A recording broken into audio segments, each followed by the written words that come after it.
Sejam todos bem-vindos a mais uma palestra da Semana do Linux, o primeiro congresso online gratuito de GNU, Linux e tecnologias livres. Olá, sou Marco Reis e nesse vídeo vamos falar sobre Big Data. Minha ideia é mostrar uma visão prática sobre o assunto, então vamos falar sobre a implementação mais popular, o Hadoop, e como usá-lo em cenários reais do cotidiano das empresas. Para entender melhor o assunto, nessa apresentação vamos traçar um paralelo entre o modelo tradicional de desenvolvimento de software e a abordagem do Big Data. A gente vai ver que a forma de atender as demandas é bastante diferente. Os conceitos são importantes para contextualizar e definir o que cada ferramenta faz e quais são as ferramentas disponíveis. Uma parte da apresentação é dedicada a isso. Quais os desafios são interessados pelo Big Data e como podemos inverter isso em oportunidades de melhorar a infraestrutura das aplicações. Essa primeira parte é essencialmente teórica. A segunda parte é mais prática, é onde a gente vai falar sobre o Hadoop e seus componentes, o HDFS e o MapReduce. Depois vamos ver outras ferramentas que criam o que chamamos de ecossistema Hadoop. No fim da apresentação, vou mostrar alguns cenários que podem ser usados como roteiro para que você teste o Hadoop na sua empresa, bem como uma aplicação Hadoop que ficará disponível em um repositório aberto, que no nosso caso é o GitHub. Essa aplicação é funcional e mostra um exemplo de programação MapReduce. Eu comecei a trabalhar com Big Data quando surgiu uma demanda específica. Precisava migrar um sistema de buscas que usava uma ferramenta antiga e não tinha mais como fazer manutenção. Foi quando tive o primeiro contato com a Apache Lucene, que é um framework para escrever buscadores de alta performance. Basicamente, é uma biblioteca para criar soluções de consulta para texto. Ele resolve algumas demandas como a busca por texto nas tabelas do banco de dados ou nos arquivos PDF e Word. Enfim, qualquer fonte de dados textual. Essa é uma operação que demanda muito recurso dos bancos de dados. Por isso, o Lucene é uma opção interessante. Depois dessa solução pronta, apareceu a necessidade de gerar relatórios a partir de um grande volume de dados, centenas de milhões de registros de várias tabelas. Foi nesse contexto que surgiu o Hadoop, uma ferramenta que processa milhões ou bilhões de registros de forma relativamente simples. Por curiosidade, foi o Lucene que deu início ao projeto Hadoop. E esse é o nosso cotidiano enquanto programadores. A gente está sempre envolvido em projetos para atender a demandas. E é claro que usamos aquela abordagem tradicional ensinada na universidade. O modelo tradicional de desenvolvimento de software é baseado na utilização de uma linguagem de alto nível associada a um banco de dados relacional. A maioria dos sistemas atualmente é voltada para a web. Por isso as linguagens mais usadas são Java, .NET, Ruby, PHP, AngularJS, etc. E os dados são armazenados geralmente no banco relacional, usando o modelo entidade de relacionamento. Esse cenário tem uma vantagem, ele é padronizado. As aplicações corporativas usam, em sua maioria, padrões de projeto de software, então o código-fonte tem uma organização razoavelmente previsível. Do outro lado temos o SQL. Se você sabe SQL, então pode trabalhar com a maioria dos bancos, sem maiores problemas. Ainda mais porque temos tecnologias para mapeamento objeto relacional como o JPA. A tarefa de persistir dados foi simplificada. E a implantação do sistema também. Quando tínhamos os sistemas desktop, a implantação não era fácil nem rápida. Vieram sistemas web que suportam uma carga maior. No caso de Java e .NET, esses sistemas rodam em um servidor de aplicação com cluster, balanceamento de carga e otimizações de cache. As outras linguagens rodam em um servidor web, mas de toda forma elas rodam em um ponto centralizado. Essa arquitetura é comum e é usada em muitos sistemas atualmente, como os grandes portais ou lojas de e-commerce. Com tanta gente usando, é uma estrutura testada e estável. É garantido que funciona bem. Mas chegou a internet e mudou tudo. Agora o seu sistema precisa de uma versão web e outra mobile, a famosa Cloud Computing, ou computação em nuvem. Os produtos precisam estar disponíveis na nuvem. Eu posso acessar o sistema de qualquer lugar, de qualquer dispositivo e a qualquer momento. Com isso, o volume de dados e usuários vai aumentar consideravelmente. É quando o sistema escala. A sua infraestrutura precisa ser suficiente para suportar o aumento dessa demanda. Esse novo cenário vai testar a escalabilidade da sua arquitetura, porque os recursos vão ser mais exigidos. Os discos, a rede, os processadores, um cluster bem implementado começa a ser uma necessidade. Nesse momento que descobrimos as limitações. Para conseguir mais processamento é preciso de mais hardware. O espaço em disco vai ser mais exigido também. E claro, dispositivos de entrada e saída de alta performance são caros. Qual a consequência disso? Aumenta o tempo de resposta para as solicitações do usuário. Isso pode se converter em prejuízo financeiro, perda de mercado para a concorrência e insatisfação do usuário. Por exemplo, se o cliente não encontrar rapidamente o que está procurando em uma loja de e-commerce, ele simplesmente vai para outra. É pior que um controle remoto. Você perdeu uma venda. Se o concorrente oferecer um serviço similar, mas com mais qualidade, você perde outro cliente. Se a sua aplicação não entrega os relatórios em tempo hábil, o usuário fica prejudicado, ou então se acostuma a usar dados desatualizados em um dia ou até mesmo em uma semana. Qual seria a solução? Comprar mais equipamentos?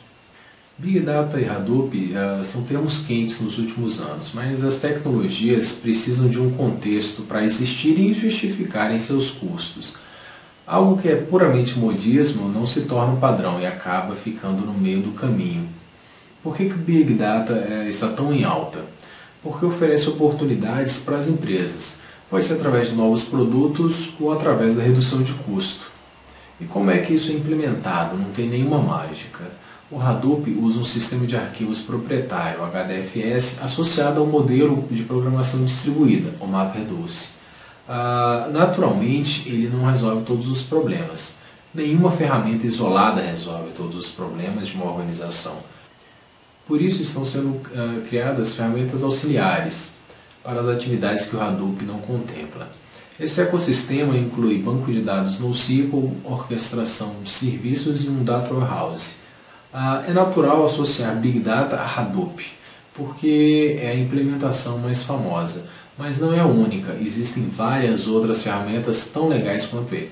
Por exemplo, Storm, Cassandra, MongoDB, Neo4j, CouchDB, Riak e Redis, só para citar alguns. Mas o Big Data não é uma solução isolada. É preciso esclarecer bem o contexto em que se aplica. Uma solução de Big Data é usada como complemento para uma aplicação tradicional.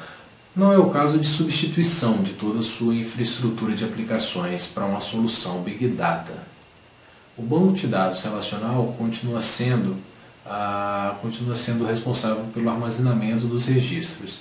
E o servidor de aplicação continua sendo o motor das regras de negócio. O Big Data vem como uma forma de melhorar pontos específicos do sistema. O caso mais comum é o processamento em lote ou batch. É aquele módulo que roda à noite e consolida os dados do dia inteiro. Como é um processamento pesado, não pode rodar durante o dia, senão poderia degradar a performance dos sistemas. Os dados gerados teriam um dia de atraso, ou o que a gente chama de D-1. Em alguns casos, temos até mesmo uma semana de atraso, e o usuário se acostuma com isso. Mas há situações onde o usuário precisa da informação em tempo quase real, em questão de minutos, não de dias. É onde entram as implementações de solução Big Data. O Hadoop, por exemplo, pode ser integrado com as aplicações existentes. Ele pode ler o banco de dados relacional, acessando as tabelas ou arquivo, e tem uma API que permite conversar diretamente com os sistemas Java, mas não está limitado a essa linguagem. O Hadoop tem uma interface REST que permite integração com praticamente qualquer linguagem de programação. Existem muitas opções que são acessíveis, é onde podem aparecer algumas falácias, como por exemplo, que Big Data é apenas para grandes projetos, ou Big Data é usado apenas para inteligência artificial. Isso pode afastar alguns possíveis usuários. Mas é possível usar Big Data em qualquer projeto, mesmo os sistemas que já estão em produção, nem que seja apenas para avaliação. É verdade que as soluções de Big Data são usadas em muitos projetos de inteligência artificial e aplicações críticas nas grandes empresas. Mas o que seria então a Big Data? Bom, Big Data é um termo usado para identificar um grande volume de dados que não pode ser processado pelas aplicações tradicionais. Trata-se de dados em grande volume, da ordem de terabytes, que são gerados com velocidade e precisam ser analisados rapidamente. Tem se popularizado nos últimos anos porque o custo do processamento é baixo, em comparação, claro, com ferramentas similares, como os servidores de alta performance dos grandes fabricantes ou até mesmo dos mainframes. Os dados podem ser estruturados, semi-estruturados e não estruturados. Dados estruturados são registros de um banco relacional. Eles têm uma estrutura já definida e conhecida. Você tem o esquema do banco de dados e sabe exatamente como estão dispostas as colunas. Os dados semi-estruturados são aqueles sem imposição de tipos. A ordem dos atributos não é importante e sua estrutura está implícita nos dados. A descrição também acompanha esses dados, por isso chamamos de dados autodescritivos. São os documentos XML e JSON. Eles se popularizaram junto com a internet e são usados frequentemente para a integração de sistemas. Os dados não estruturados são aqueles que não têm um modelo de dados pré-definido. São documentos de texto escritos livremente pelos usuários, sem obedecer a nenhum formato. É de difícil interpretação e permite ambiguidade, uma vez que a interpretação de textos é subjetiva. Cada pessoa entende o texto de uma forma única. Agora imagine como é que uma máquina iria resolver esse problema. O processamento de dados não estruturados é bem complicado. Esse tipo de dado não pode ser ignorado, porque responde por 70% dos dados de uma empresa. Perceba que Big Data é um termo amplo, que abrange vários contextos e utilizações distintas.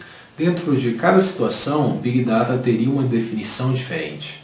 Os desafios que o Big Data endereça incluem a análise, captura, busca, compartilhamento, armazenamento, transferência, visualização e, mais recentemente, privacidade. A cada dia mais áreas usam Big Data, não dá mais para limitar ou listar todas as possibilidades. Cada um desses itens dispõe de ferramentas específicas. A análise precisa ser rápida, esse foi o ponto inicial do Big Data. É para isso que foi criado. Mas para analisar, você precisa armazenar, e o armazenamento precisa ser tão rápido e barato quanto a análise. Acontece que, para armazenar, você tem que transferir esses dados da fonte de origem. A lista de desafios do Big Data não para de crescer. É curioso porque cada um desses itens está interligado. Veja o caso da visualização. As soluções de Big Data estão começando a integração com ferramentas de visualização. É mais um nível na evolução. E o que podemos falar sobre a privacidade? Quer dizer, até pouco tempo a privacidade não era um problema. Com a popularização da web, isso mudou um pouco. Com os smartphones, isso mudou mais um pouco. E agora com Big Data, a tendência é uma mudança radical nas discussões sobre privacidade. Porque agora é possível descobrir muita coisa sobre as pessoas. Dados sensíveis que talvez o indivíduo não queira compartilhar. Mesmo com os dados anônimos, é possível descobrir muita coisa, e esse tema vai ser discutido, ou precisa ser discutido, na sociedade. O importante é que a gente tenha esse cuidado quando desenvolve soluções de Big Data. É possível que já exista a demanda por uma solução de Big Data na sua empresa. O exemplo mais comum é o processamento em lote, onde temos a leitura e análise de um grande volume de dados oriundo de várias fontes. É o caso típico de utilização e talvez o que poderia ser usado como projeto piloto na sua empresa. O processamento desses dados em tempo mais curto permite a geração de relatórios com mais velocidade, o que pode ser interessante para os gerentes tomarem decisões mais rápidas e que representem um diferencial entre os concorrentes. Isso é muito evidente no mercado financeiro, que se tornou adepto do Big Data há algum tempo. Uma decisão atrasada se reverte em prejuízo. Na verdade, em qualquer área, A informação em tempo quase real é um diferencial positivo.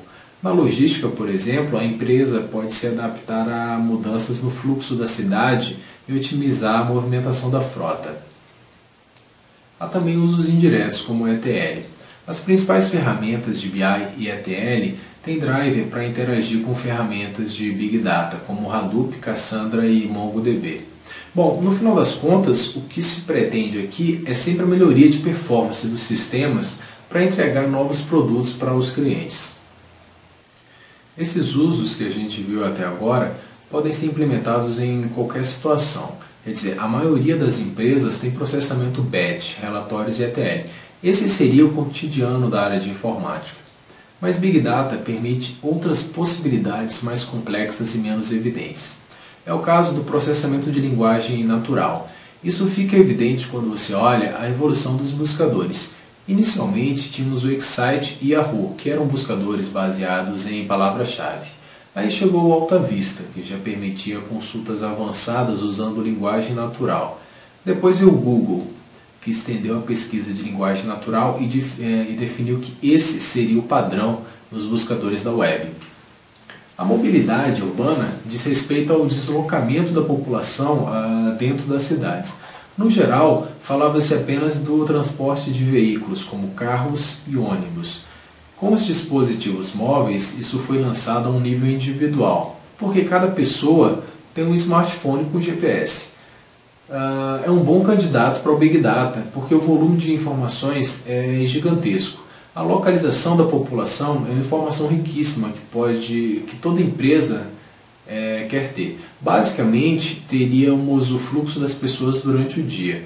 Cruzando esses dados com o perfil socioeconômico de cada cidadão, podemos saber o deslocamento de cada grupo da sociedade. E para que isso serviria? Otimização e construção de ruas, metrô ou ônibus, no caso de uma secretaria de transporte. A detecção de epidemias para a Secretaria de Saúde. Imagine que há uma variação no padrão de internações de um hospital. Várias pessoas de um bairro estão doentes pelo mesmo motivo. Isso pode ser indicativo de um problema regional. IoT, ou Internet das Coisas, é uma extensão da internet tradicional. Inicialmente os computadores estavam conectados, então a gente tinha um dispositivo por pessoa. Com os smartphones temos mais dispositivos conectados por pessoa. Acontece que não são apenas esses dispositivos que trafegam dados na internet. Outros tipos de equipamento estão conectados e por isso chamamos de internet das coisas, porque qualquer coisa pode estar na internet agora, como sensores que ficam conectados coletando dados. Podem ser usados nos carros inteligentes para coletar dados e enviar para a fábrica antes de acontecerem problemas, ou também para avisar o motorista das condições da estrada. Pode ser usado inclusive na construção civil, como no caso de uma ponte que usa cimento inteligente. São sensores que monitoram o desgaste da estrutura. O Data as a Service e Big Data as a Service são produtos que já começam a aparecer à medida em que entramos na era da informação, onde os dados da empresa são também seus ativos, e como tal eles têm valor, e podem ser comercializados. Alguns autores dizem que essa é a nova mina de ouro. Você consome dados sem precisar se preocupar com a infraestrutura necessária para sua manutenção. Por outro lado, a empresa que fornece os dados disponibiliza uma API com acesso controlado e cobra uma assinatura pelos serviços. Perceba que agora as aplicações mudam um pouco de figura. Temos não apenas sistemas de cadastro que geram relatórios. Com Big Data podemos extrair informações mais complexas, como a segmentação demográfica da população. É importante saber quem é o seu cliente. Ao mandar um e-mail como promoção, você precisa saber exatamente qual que é o perfil da pessoa. Tem que saber qual que é a idade, nível educacional e a renda. Não quer dizer que o Big Data tenha esses dados. A fonte das informações é responsabilidade sua. O Big Data é responsável por processar esses dados e te mostrar o perfil do indivíduo. Mas as ferramentas de Big Data possibilitam mais que isso. Se você cruzar os dados demográficos com a localização da pessoa, já terá um perfil mais preciso. E Big Data está sendo usado bastante para geolocalização. E se você pudesse saber os horários da pessoa, por exemplo, analisando a hora em que o usuário usa as redes sociais, você pode direcionar propaganda. É mais preciso que a televisão, porque você sabe que a pessoa está conectada naquele momento. E que não adianta, por exemplo, mandar nada para ele na hora em que está no trânsito. Todo mundo sai de férias. Imagine que as postagens dos usuários são originadas diariamente do mesmo endereço e de repente ele faz uma postagem de Nova York. Peraí, aconteceu uma mudança geográfica, mas obviamente não é uma mudança de endereço, apenas uma semana de férias. E o que pode fazer com isso? Bom, isso pode ser usado no controle de fraudes. Como é que um grupo populacional se locomove? A forma que um perfil de pessoas se move é determinante para vários fins. A análise de tráfego de veículos é importante, mas temos que considerar que nem todo mundo anda de carro. Com as ciclovias, precisamos considerar essa opção. Se tem mais gente andando de bicicleta, ou se é uma tendência que pode ser verificada com histórico de dados de meses ou até mesmo de anos, então o governo pode preparar políticas públicas nessa direção. O que é importante aqui é entender as possibilidades. O cruzamento de dados de várias fontes, muitas vezes fontes não estruturadas, é uma forma de enriquecer os dados. E é para isso que tem sido usado o Big Data.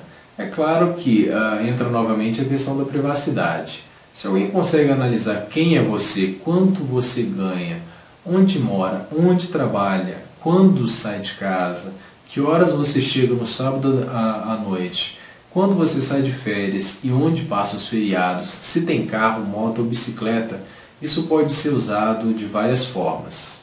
Muitas ferramentas permitem esse tipo de análise. A diferença quando falamos de Big Data é a facilidade com a qual criamos contextos. Com as ferramentas de Big Data, os modelos não precisam estar definidos previamente. A ideia do Big Data é armazenar tudo e depois ir criando os contextos à medida em que você descobre como extrair valor desses dados brutos. É isso que as grandes empresas fazem. Tudo que você digita numa rede social é armazenado nos servidores para traçar seu perfil. Tudo que você busca na internet é usado também com esse fim. E entenda que não é apenas uma questão de gravar o que você digitou no buscador. Aqui estamos falando de processamento que envolve análise estatísticas, claro, mas também o perfil psicológico e geográfico. Além do cruzamento de tudo isso, o que costuma pesquisar e onde você se desloca em seguida. Com base nisso, podemos concluir muita coisa. Armazenar tudo significa gravar cada clique da sua navegação. Por exemplo, em um site de e-commerce. Cada produto que você pesquisou, cada comentário que postou, se gostou ou não do livro ou da camisa que comprou. Significa analisar todos os sites onde navegou. Se queria comprar uma passagem aérea para Nova York, o Big Data vai te entregar uma lista de todos os hotéis, de acordo com o seu perfil econômico. Depois disso, concluímos que Big Data não é sobre números. Big Data é sobre pessoas e seu comportamento. Isso vai ter implicações que só agora começamos a entender. Até que ponto eu posso divulgar ou vender esse tipo de informação? Até que ponto eu posso te mostrar os produtos mais adequados ao seu perfil sem invadir sua privacidade? O próprio conceito de privacidade vai ter de ser revisto. Mesmo quando eu não informo o nome da pessoa, muitas vezes é possível descobrir através da comparação com outros perfis. Essa é uma realidade nova que precisa ser repensada e discutida. Muito bem, e aqui começamos a falar sobre o Hadoop, esse cara que é tão famoso no mundo da informática. Vamos entender o que ele faz e para isso precisamos definir e listar suas funcionalidades e características. O Hadoop mudou bastante a forma de pensar o processamento de dados. O que é Hadoop? É um software para computação distribuída de alta performance. Falando de computação distribuída, estamos lidando diretamente com tolerância a falhas e redundância.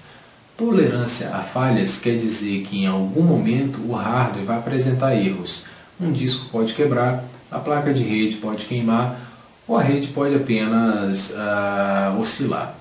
Redundância significa que os dados estão replicados em vários pontos. Assim, se um nó do cluster falhar por qualquer motivo e não interessa o motivo para o Hadoop, ele simplesmente pega uma cópia dos dados e continua o trabalho. O padrão é que existam 3 cópias de cada bloco de dados. Depois de algum tempo e testes, chegou-se a esse número, que é suficiente para manter os dados com segurança.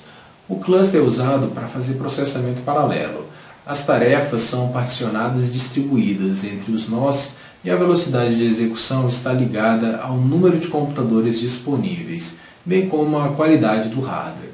O Hadoop trouxe a ideia de cluster de baixo custo e não o uso de grandes servidores ou mainframes. Mas hardware de baixo custo não quer dizer qualquer computador.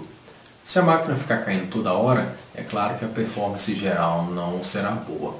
O ideal é ter várias máquinas pequenas, com 4 ou 8 processadores ao menos, com 16 GB de RAM, o que não é nenhum exagero se considerarmos o data center de uma empresa média. Aqui temos uma grande diferença do Hadoop em relação ao modelo tradicional. Os sistemas tradicionais usam hardware que não pode falhar, por isso tendem a ter custo maior, porque os servidores acabam por usar disco de alta performance com rede e outras redundâncias mais custosas.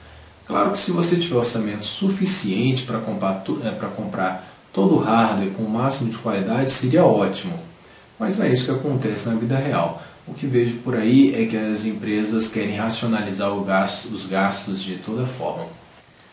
O Hadoop pensa diferente e considera que tudo vai dar errado. Por exemplo, uma aplicação precisa processar 1 GB de dados. Então ele divide esse volume em uns 8 blocos de 128 MB e distribui entre os nós disponíveis. Ora, se os nós são computadores de baixo custo, se um deles falhar, a perda é relativamente pequena, já que a máquina é barata, e o processamento continua nos nós ativos. Dizemos que a performance do Hadoop é linearmente escalável, ou seja, será tão melhor quanto a quantidade de máquinas disponíveis. Você adicionou novos nós e, em tese, o processamento será mais rápido. Em grande parte isso é possível porque o Hadoop elimina as variáveis que existem nos outros sistemas computacionais. Por exemplo, a rede. No caso do Hadoop, ele minimiza o tráfego de rede. O sistema de arquivos é proprietário e superespecífico, adaptado para um tipo de processamento. Aqui, a leitura de dados é sempre sequencial e não existe leitura randômica, não existe atualização de dados. Todo processamento gera um novo conjunto de dados. Essas coisas diminuem os gargalos conhecidos do processamento e aumentam a performance. O Hadoop é um projeto da ASF, Apache Software Foundation, e é a implementação mais famosa para Big Data. É grátis e open source, mas não tem suporte. É super comum você encontrar bugs nas versões mais recentes, porque é um projeto em desenvolvimento constante e rápido. Se você optar por essa implementação, está por sua conta e risco, porque não tem nenhum suporte comercial. Caso precise de suporte oficial, terá de optar por uma distribuição paga, sendo que as mais usadas são a Cloudera, Hortonworks e MapR. Elas são, claro, implementações do Hadoop com suporte pago, e é inclusive um programa de certificação bastante interessante. As distribuições diferem do produto da Apache porque oferecem facilidades, seja na instalação, como interfaces mais amigáveis, ou utilitárias para facilitar o cotidiano do desenvolvedor. No fundo, o que está rodando é o Hadoop. O Hadoop tem 2 componentes essenciais, o HDFS e o MapReduce. Então, o que é Hadoop? É a associação do HDFS com o MapReduce. É possível usar os 2 serviços separadamente, mas a performance máxima acontece quando usamos os 2 juntos. O HDFS é um sistema de arquivos distribuído de alta performance e alta disponibilidade. E isso é obtido através da replicação de dados. Cada arquivo que você copia no HDFS é dividido em pequenos blocos e replicado nos vários nós disponíveis. Essa redundância garante que a informação vai estar disponível mesmo quando a máquina morrer. O MapReduce é um modelo de programação distribuída. Todo programa escrito com a API do MapReduce é naturalmente distribuído e usa todas as características do Hadoop, como processamento paralelo, tolerância a falhas e replicação. O Hadoop usa a ideia de que mover a computação é mais barato que mover os dados. Imagine um conjunto de dados com 1 terabyte, que demora 1 hora para ser copiado através da rede. Com o Hadoop, esses arquivos seriam particionados em pequenos blocos de 128 megabytes e distribuídos através do cluster, entre os nossos disponíveis. Isso não significa que elimina o tráfego de rede, mas a rede é usada apenas quando for estritamente necessário. O que o Hadoop distribui através da rede é o programa MapReduce. Cada bloco de dados recebe uma cópia do programa. É exatamente o inverso da estrutura tradicional, onde a gente sempre move os dados de um lado para o outro. A instalação do Hadoop é bem tranquila. Ele é distribuído em um arquivo compactado e para instalar você apenas copia o Hadoop em cada um dos nós do cluster, tanto no master quanto nos slaves. Aí você faz a configuração inicial e depois sobe os serviços. O seu cluster está pronto para uso. Isso quer dizer que o sistema de arquivos está disponível para receber os dados de entrada e o MapReduce pode iniciar os processamentos. O desenvolvimento de aplicações Hadoop também é super tranquila, porque você usa o Maven em ambiente local e simula o cluster. Funciona bem para testar antes de rodar no cluster real. A gente faz isso na própria ideia de desenvolvimento, como o Eclipse ou o NetBeans. A gente deve usar a ferramenta adequada para cada tarefa. Se não usar uma ferramenta correta, o resultado será ruim ou insuficiente. Isso significa que a gente precisa definir a demanda e só a partir daí escolher a ferramenta correta. E o Hadoop é adequado para demandas específicas, como processamento em lote e armazenamento. Nesse sentido, a tendência é a diminuição dos custos de hardware. A codificação de um programa MapReduce é simples, porque temos uma API para usar. A literatura sobre Hadoop é bem acessível, existem muitos livros publicados, mas a manutenção da infraestrutura não é trivial. O gerenciamento de todos os componentes pode se tornar custoso, assim como o gerenciamento de qualquer infraestrutura de TI. Por ser uma tecnologia nova, ainda existem bugs, principalmente nas versões mais recentes.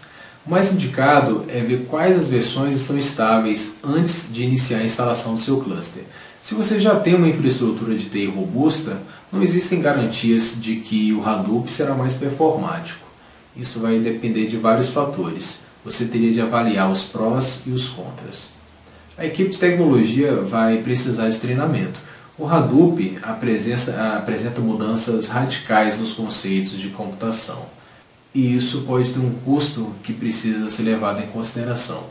A instalação do Hadoop é simples, mas a otimização para alcançar a máxima performance já não é tão trivial. Você precisa conhecer bastante sobre programação, redes e sistema operacional para identificar gargalos nessas camadas. O MapReduce é um modelo de programação funcional, desenhado especialmente para fazer consolidações, o que a gente chama de redução. A ideia é pegar um conjunto de dados, aplicar funções matemáticas e entregar um conjunto de dados reduzido. De uma maneira simples, podemos dizer que os dados brutos de entrada são processados e a saída contém os dados analisados. Como foi dito, o HDFS e o MapReduce são serviços que podem ser usados separados.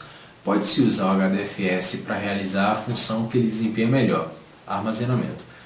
Vamos considerar que existe um diretório com dados que precisam estar disponíveis para todos os sistemas. Ao invés de usar um servidor de arquivos, você usa o HDFS diretamente através da API. Claro, se for uma aplicação Java. Se você não usa Java, se você usa outra linguagem de programação, então você pode usar a interface REST.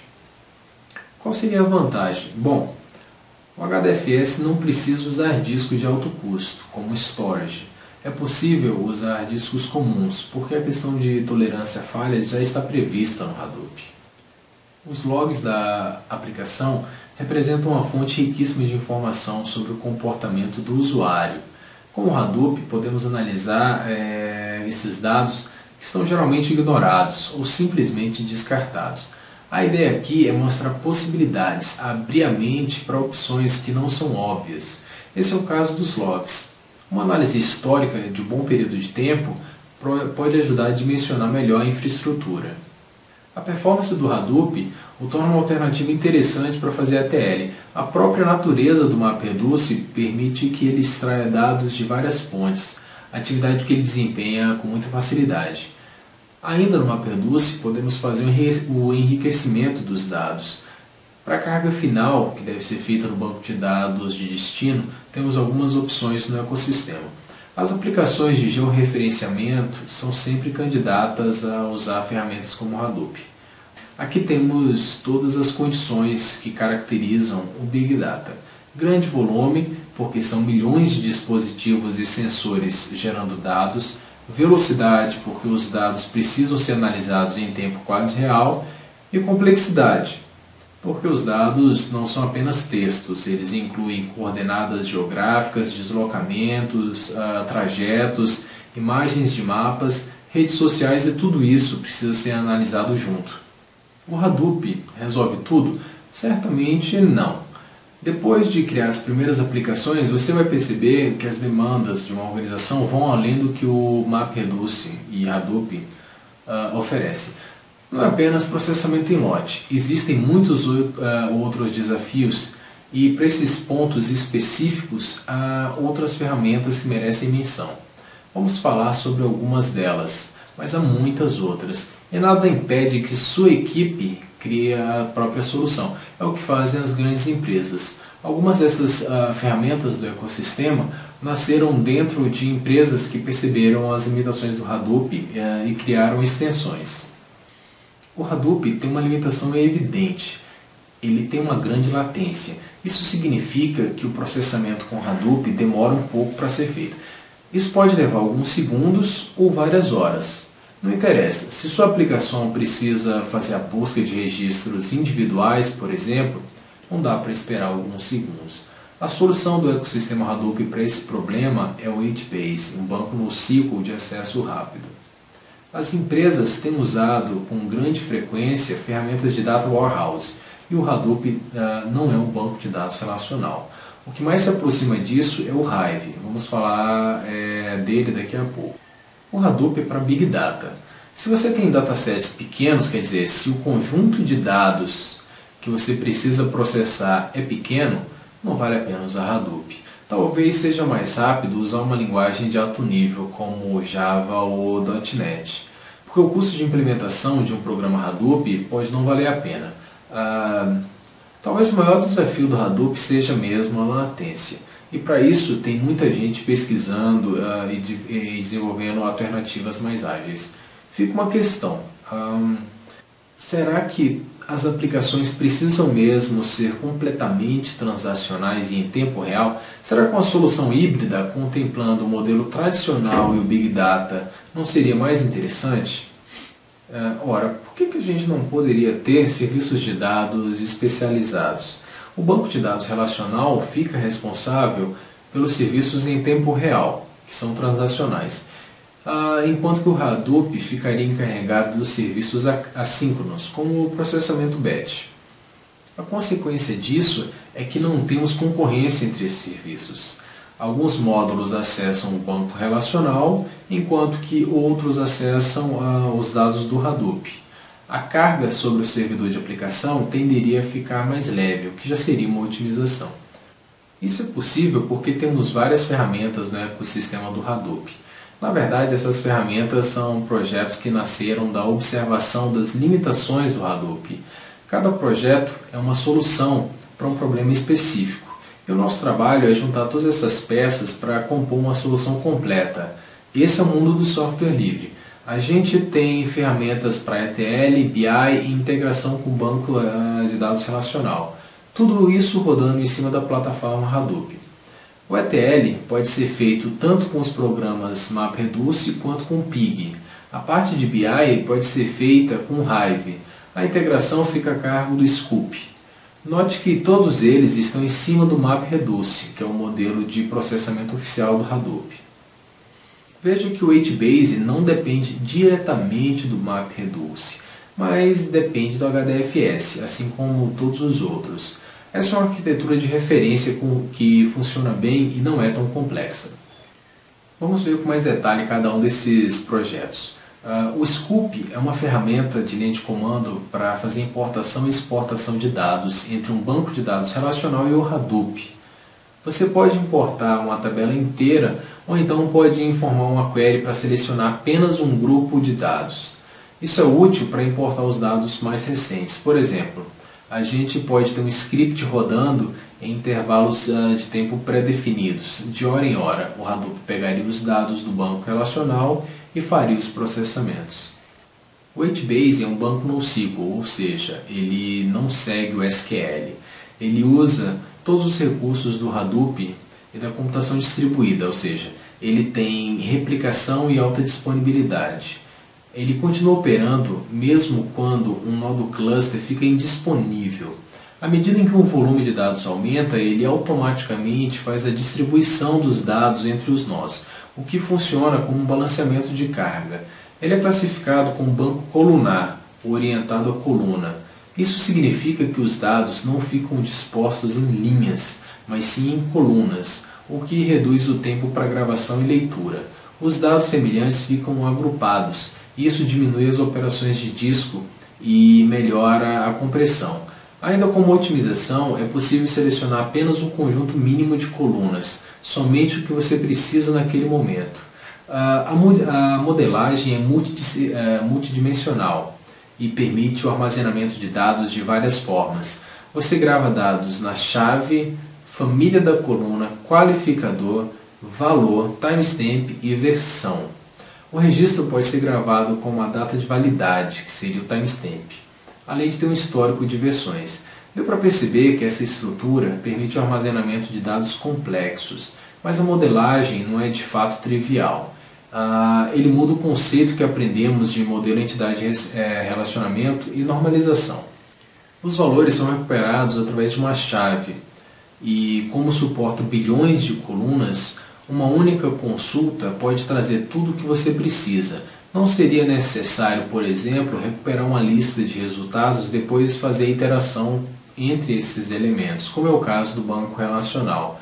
O HBase não é um substituto do banco relacional. Os dados dos usuários continuam sendo gravados no banco relacional e o HBase é usado em módulos específicos. O Hive é a ferramenta de Data Warehouse do ecossistema Hadoop. Ele usa a infraestrutura do Hadoop, ou seja, o HDFS com o MapReduce, para fazer a sumarização, consulta e análise. Então, o que o Hive faz? Análise de grandes datasets com HiveQL, que é similar ao SQL. Essas consultas são sempre convertidas para um programa MapReduce e roda no cluster Hadoop como qualquer outra aplicação. Para acelerar a execução, o Hive faz algumas tarefas, como indexação e compactação. Essas otimizações são automáticas, mas você pode fazer mais algumas coisas, como usar os metadados armazenados em um banco relacional para fazer verificações. É possível deixar a interface do Hive disponível para usuários especializados, não necessariamente o pessoal da TI. Muitas vezes, os funcionários não técnicos de outras áreas da empresa podem ter capacidade para realizar as consultas. O Pig é uma plataforma para análise de dados com linguagem de alto nível, chamada de Piglating. São scripts que geram programas MapReduce no background. O USE é uma ferramenta para a orquestração dos programas dentro da infraestrutura do Hadoop. Ele indica qual a ordem que os programas irão rodar e controla o sucesso ou a falha na execução dos fluxos. Um workflow é responsável, por exemplo, pela cópia dos arquivos para o HDFS, por iniciar os programas MapReduce e, depois de terminar os seus processamentos, exportar o resultado com Scoop para o banco relacional. Vimos então que o Hadoop é formado apenas pelo HDFS e MapReduce. As outras ferramentas fazem parte do seu ecossistema. O fluxo típico de uma aplicação MapReduce começa com a importação dos dados das fontes e uma primeira redução. A partir daí começa a brincadeira. Os dados podem ser enriquecidos ou completados, juntando informações de outras fontes e refinando a análise até que os dados brutos sejam transformados em informações gerenciais que podem ser utilizados para a tomada de decisão. Eu separei alguns cenários para começar esse trabalho e podem servir de roteiro para uma implementação de teste na sua empresa. Em todos os casos, seria necessário ter um cluster instalado. O primeiro cenário é o mais simples de todos e não requer nenhuma alteração de código-fonte nas aplicações. A ideia aqui é importar os dados relacionais com Scoop para o sistema de arquivos do Hadoop, o HDFS. Depois processar com o programa MapReduce e então gravar o resultado de volta no banco relacional com o Scoop. Com essa estratégia, não fique preocupado com a questão da integridade referencial ou outros pormenores do modelo entidade de relacionamento. Apenas grave os dados em tabelas sem se preocupar com a normalização. Com isso, você deixaria de fazer processamentos pesados com o servidor de aplicação e a parte de visualização dos seus dados ficaria simplificada, porque o sistema acessaria diretamente o que precisa mostrar.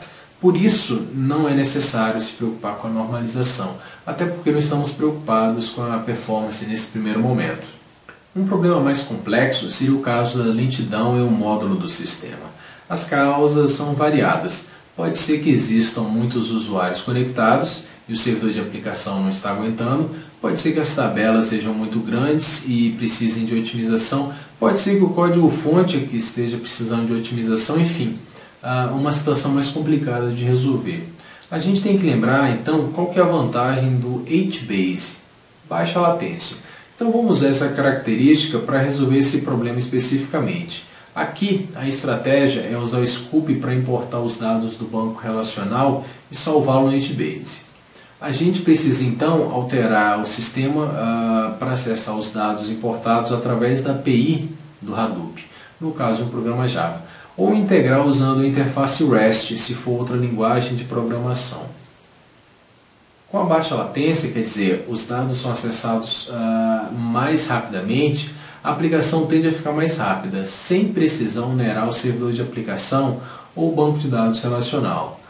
A desvantagem fica por conta da complexidade com a atualização do código-fonte do sistema, que agora precisa acessar os dados com outras bases de dados, no caso o HBase. Criei um projeto Java com um programa MapReduce para servir de exemplo para essa apresentação. Está disponível no GitHub e foi desenvolvido no Eclipse.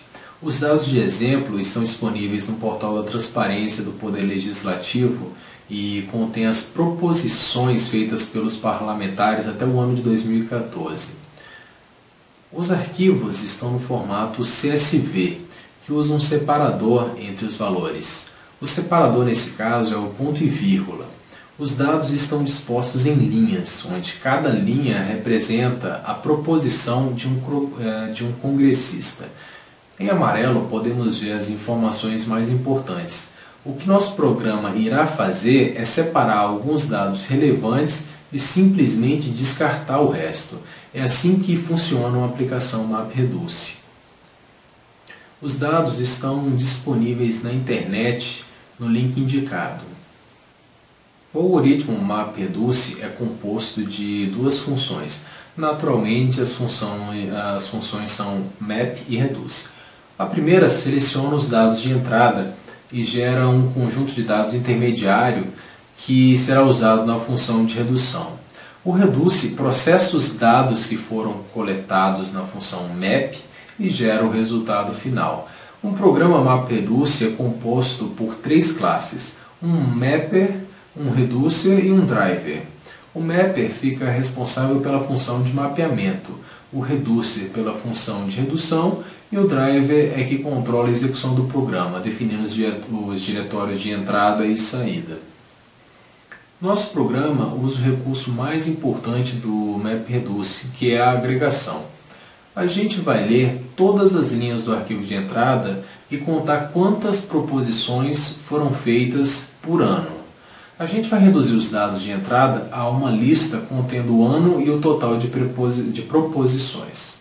A classe de mapeamento precisa estender a classe mapper do Hadoop e implementar o método map, como no nosso exemplo. A função map, nesse caso, está selecionando a data e descartando os outros dados. A data pode ser usado tanto no formato mês-ano como no formato ano, fica a critério do programador. Os valores intermediários são criados na última linha, através da instrução context.write. Esses dados são os valores intermediários que serão passados para o reducer. O Hadoop garante que todas as linhas do arquivo de entrada vão passar pela função map. O map é composto pelos pares chave-valor de entrada e saída. A chave de entrada é o identificador da linha do arquivo. O valor de entrada é o conteúdo da linha do arquivo de entrada. A chave de saída é definida pelo programador e, no nosso exemplo, será o ano da proposição, porque o objetivo é contar quantas proposições foram feitas por ano. O resultado intermediário grava o ano da proposição e o número 1, ou seja, cada linha contém uma proposição. Veja que cada ano tem várias proposições. O reducer recebe os dados intermediários do mapper através da lista associada a uma chave, ou seja, o map agrupou os dados e enviou para o reducer, que recebe as chaves e sua lista de valores. Neste caso, cada chave é um ano selecionado no mapper. A entrada do reducer é um agrupamento pelas chaves. Aqui já é possível perceber a redução. Enquanto o arquivo de entrada tinha milhares de linhas, aqui só temos uma linha para cada chave, ou seja, uma linha para cada ano. O driver é a classe responsável pelo gerenciamento da aplicação. Aqui você indica os arquivos de entrada, o diretório onde será gravada a saída, com a classe mapper e com a classe reducer. Pode-se também validar os parâmetros de entrada e definir outras configurações detalhadas. Para rodar esse exemplo, apenas substitua o parâmetro args0 pelo arquivo CSV de entrada e o args1 pelo diretório de saída. Depois disso, é só executar essa classe e verificar o resultado. Podemos concluir que o Hadoop é uma alternativa muito interessante para Big Data. O conjunto de ferramentas do ecossistema permite muitas combinações e pode ajudar a resolver praticamente qualquer problema de infraestrutura. Acredito que um bom lugar para começar seria usar uma aplicação existente e testar os cenários que foram propostos. O custo de implantação está sempre presente, mas o Big Data é uma realidade que não pode mais ser ignorada. Em algum momento haverá uma cobrança e é melhor estar preparado.